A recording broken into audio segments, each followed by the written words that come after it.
জ্বালাইয়া খাইলো একটা হীরক রানী, হায় হায় জ্বালাইয়া খাইলো একটা হীরক রানী। পরনে সাদা শাড়ি পায়েতে হাওয়াই চটি, পরনে সাদা শাড়ি পায়েতে হাওয়াই চটি, মুখে তার মিথ্যা বুলি চোর ডাকাতের মধ্যমণি, জ্বালাইয়া খাইলো একটা হীরক রানী। মানে এর আগে দেখেছিলাম একটা গান, এবার প্রথমটা বলেছিল যে এটা হচ্ছে সংস্কৃতি, এটা উনি ওনার অধিকারের মধ্যে পড়ে।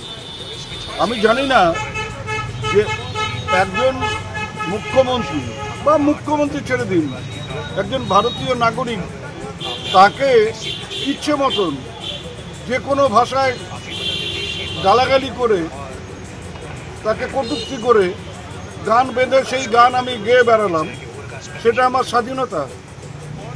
এই যদি স্বাধীনতা হয় তাহলে এমনও তো হতে পারে যে অনেক যুবক মনে করতে পারেন যে এই গায়ককে ওই গান শোনার পরে ল্যাম্পপোস্টের সাথে বেঁধে পেটানো সেটাও সেই যুবকদের স্বাধীনতা, সেটাও তারা মনে করতে পারে।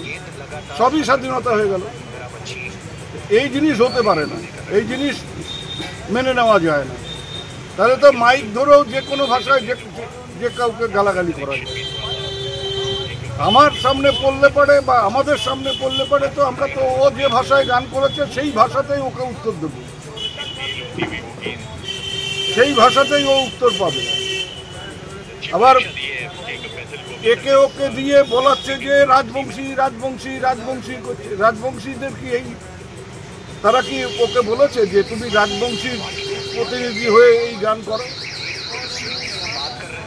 কজন, এখানেও তো অনেক রাজবংশী আছে, তারা ওকে বলেছে যে তুমি আমাদের প্রতিনিধি, তুমি এই ভাষা মমতা বন্দ্যোপাধ্যায়কে আক্রমণ করে গান করো? যা খুশি করা যায় না।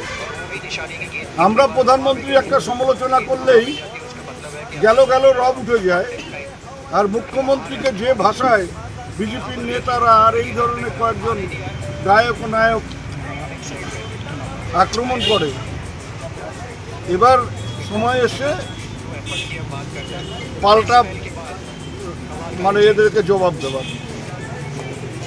সেটা